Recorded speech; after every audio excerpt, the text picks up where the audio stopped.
Hello everyone, my name is Jyoti Rana and I am Assistant Professor in St. Andrews Institute of Technology and Management. And today we are going to study about the rating of an electrical machine and cooling media used. Rating of an electrical machine. So rating क्या है? The rating of an electrical appliance indicates the voltage at which the appliance is designed to work and the current consumption at that voltage. Rating क्या है किसी भी electrical machine की कि उस machine को किस वोल्टेज पे काम करने के लिए डिज़ाइन किया गया है और उस वोल्टेज पे मशीन का करंट कंजप्शन क्या है. These figures are usually displayed on a rating plate attached to an appliance.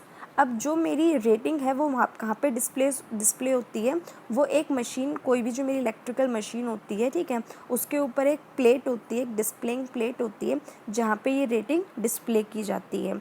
Like 230 volts 3 amperes. सो जो मेरी मशीन है वो 230 वोल्ट के लिए डिज़ाइन की गई है और वहाँ पे जो करंट कंजप्शन है वो मेरा कितना है, 3 amperes. The rating of the appliance is related the power it consumes. Rating क्या है? रेटिंग है मेरी कि मेरी कोई भी इलेक्ट्रिकल मशीन, मेरी कोई भी मशीन कितनी पावर कंज्यूम कर रही है. ठीक है, मैंने अभी आपको बताया कि रेटिंग क्या होती है, कि रेटिंग है कि मशीन को किस वोल्टेज के लिए डिज़ाइन किया गया है और उस वोल्टेज पे करंट कंजप्शन कितना है. सो मेरी पावर क्या होती है? पावर होती है P is equals to V into I. तो the product of voltage and current is my power. So जो रेटिंग होती है मेरी किसी भी मशीन के, किसी भी इलेक्ट्रिकल अप्लायंस की, वो मेरी पावर को डिस्क्राइब करती है कि मेरी वहाँ पे पावर कंजप्शन कितना है, कंप्लीट पावर कंजप्शन कितना है, कि मशीन की वोल्टेज कितनी है और करंट कंजप्शन कितना है. तो इसको टोटल मिला के मेरी मशीन की पावर कंजप्शन कितना है. Power is measured in watts and is the product of volt and ampere. Power को जो हम डिस्क्राइब करते हैं वो हम फॉर्म में करते हैं वॉट के, और पावर क्या है मेरी? प्रोडक्ट है वोल्ट एंड एम्पियर का. तो मैंने अभी आपको जैसे बताया कि P is equals to V into I. Power is equals to product of voltage and current. The example above would have a rating of 690 watts. अगर मेरी मशीन जो डिस्प्ले कर रही है कि वो 230 वोल्ट के लिए डिज़ाइन की गई है और उसका करंट कंजप्शन 3 एम्पियर है, तो मेरे मशीन की जो रेटिंग होगी वो कितनी रेटिंग होगी? 690 वोट्स. सो आई होप आप लोगों को रेटिंग ऑफ इलेक्ट्रिकल मशीन समझ में आई होगी. रेटिंग क्या है कि कोई भी मशीन किस वोल्टेज के लिए डिज़ाइन की गई है और उस वोल्टेज डिज़ाइन पर, उस वोल्टेज रेटिंग पर मशीन का करंट कंजप्शन कितना है, और इन दोनों को मिला के मेरी पावर कंजप्शन मशीन में कितनी हो रही है, पावर वो कितनी प्रोड्यूस कर रहा है या पावर कितनी कंज्यूम कर रहा है. ठीक है. सो जो उसकी डिस्प्ले यूनिट है वो कैसे डिस्क्राइब करेगी कि जो मशीन की रेटिंग है वो होगी, अगर मेरी मशीन 230 वोल्ट के लिए डिज़ाइन की गई है और वो 3 एम्पियर करंट कंज्यूम कर रही है, सो उस केस में जो मेरी मशीन की रेटिंग होगी, पावर होगी, वो कितनी होगी? 690 watts. Second we have cooling media used. अभी मैंने आप लोगों को अपने प्रीवियस लेक्चर में बताया था टाइप्स ऑफ इनक्लोजर्स. सो मेरे टाइप ऑफ इनक्लोजर्स क्या कर रहे थे? मेरे जो इनक्लोजर्स थे वो मेरी मशीन को प्रोटेक्ट भी कर रहे थे और मेरी मशीन को कूलिंग भी प्रोवाइड कर रहे थे. तो कूलिंग प्रोवाइड करने के लिए मैं क्या टाइप्स यूज़ करती हूँ और मेरे कूलिंग मीडिया होती क्या है? The removal from the electric machines of the heat liberated as a result of magnetic, electric and other losses. जब भी मेरी मशीन काम करती है, रन करती है, ठीक है, सो उसमें से हीट डिसिपेट होती है. हीट डिसिपेट होती है due to electric loss, magnetic loss, mechanical losses या फिर कोई भी अदर लॉस जो मशीन के अंदर होता है. सो जब भी मेरी मशीन रन करती है तो इन सब लॉसेज की वजह से मेरी मशीन हीट डिसिपेट करती है. The maximum permissible heat is determined by the heat resistance of the material.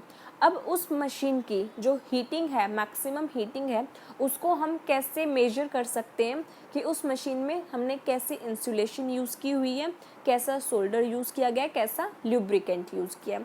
तो अगर हमें ये पता है कि ल्यूब्रिकेंट किस टाइप का है, किस टाइप का इंसुलेशन मशीन को प्रोवाइड किया था, किस टाइप की इसकी इंक्लोजिंग है, सो इन सब मेजर से हम मशीन की मैक्सिमम हीटिंग को कैलकुलेट कर सकते हैं.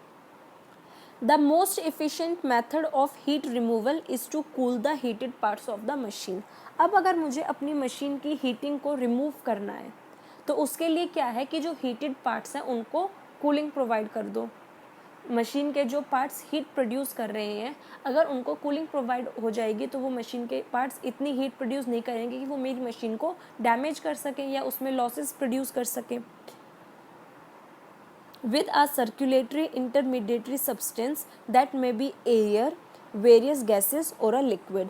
और अब हम ये कूलिंग कैसे प्रोवाइड कर सकते हैं? हम कूलिंग प्रोवाइड कर सकते हैं हीटेड पार्ट्स को by the help of air, various gases like hydrogen, carbon dioxide और हीलियम, और by the liquid medium. Liquid medium क्या हो सकता है कि मेरा ट्रांसफॉर्मर ऑयल हो सकता है, वाटर या फिर क्लोरोनाइड बाइफिनाइल.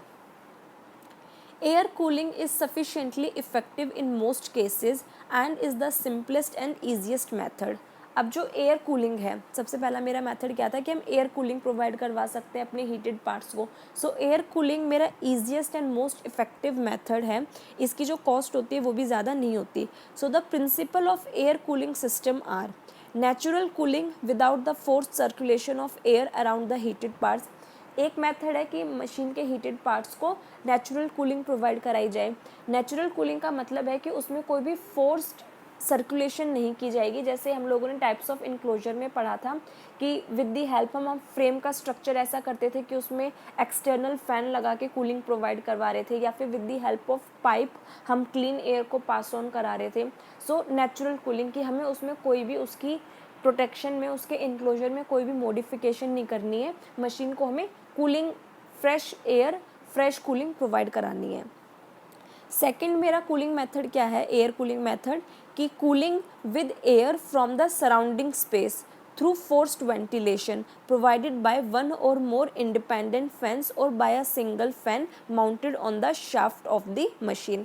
सेकेंड मेथड है कि उसको हम फोर्स्ड कूलिंग प्रोवाइड करा रहे हैं. फोर्स्ड कूलिंग का मतलब क्या है कि जो उसकी स्ट्रक्चर है, प्रोटेक्शन स्ट्रक्चर है, इनक्लोजर है, उसके ऊपर हमने फ़ैन माउंट कर दिया है, एक्सटर्नल फ़ैन माउंट कर दिया है, ठीक है, या फिर 2 या 3 फैंस हम यूज़ कर रहे हैं एक्सटर्नल कूलिंग प्रोवाइड करने के लिए.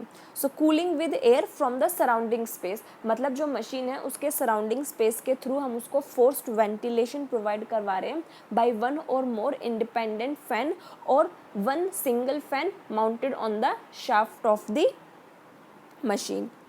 थर्ड है cooling of an electric machine of an enclosed airtight design where air circulation in the housing is maintained by an independent fan or by internal self ventilation. Third method क्या है कि हम किसी भी इलेक्ट्रिक मशीन को cooling provide करवा रहे हैं, ठीक है, और जो उस मशीन का स्ट्रक्चर है वो कैसा है, कंप्लीट इनक्लोज्ड है, एयर टाइट डिज़ाइन है, जहाँ पे एयर सर्कुलेशन एक्सटर्नल से पॉसिबल नहीं है, ठीक है. तो वहाँ पे हम एयर सर्कुलेशन जो करवा रहे हैं वो इंटरनली माउंटेड, इंटरनली मतलब इनक्लोजर के अंदर ही कोई इंटरनल फैन है जिसकी हेल्प से हम उसको एयर कूलिंग प्रोवाइड करवा रहे हैं. सो जो एयर कूलिंग होती है वो तीन टाइप की हो सकती है. एक तो नेचुरल कूलिंग उसको प्रोवाइड करवा रहे हैं, एक एक्सटर्नल मीडियम से उसको एयर कूलिंग प्रोवाइड करवा रहे हैं, या फिर इंटरनल मीडियम से उसको एयर कूलिंग प्रोवाइड करवा रहे हैं. The first cooling system is used in low power, enclosed or open machines that do not require intense cooling. जो मेरा फर्स्ट कूलिंग सिस्टम यूज़ होता था वो मेरा लो पावर इंक्लोजर्स में यूज़ होता था और ओपन मशीन्स के लिए यूज़ होता था जहाँ पे इंटेंस कूलिंग की रिक्वायरमेंट नहीं होती थी. जब ये कूलिंग सिस्टम स्टार्ट हुआ था, एक कूलिंग का आइडिया आया था कि जो मशीन्स मेरी हीट ज़्यादा प्रोड्यूस कर रही हैं तो उनके हीटेड पार्ट्स को कूलिंग प्रोवाइड करवा दें. तो उस टाइम पे ये स्कीम जब यूज़ हुई थी तो ये लो पावर मशीन्स के लिए हमने यूज़ की थी, लो पावर मशीन के लिए यूज़ की थी, या फिर जो मशीन्स ओपन हैं जिनको हमने कोई भी इंक्लोजर्स से प्रोटेक्ट नहीं किया हुआ है. सो ओपन मशीन्स या फिर लो पावर मशीन्स के लिए फर्स्ट कूलिंग सिस्टम को यूज़ किया गया था जहाँ पे इंटेंस कूलिंग की रिक्वायरमेंट नहीं थी, जहाँ पे बहुत ज़्यादा कूलिंग की रिक्वायरमेंट नहीं थी. The second system is use chiefly in low and medium power machines. जो सेकंड सिस्टम है उसको हमने यूज़ किया था लो एंड मीडियम पावर मशीन्स के लिए. The third system is used in high and medium power machines and also when the air surrounding an electric machine has been heated to a high temperature, contains explosive gases or contains acid vapors that corrode the insulation.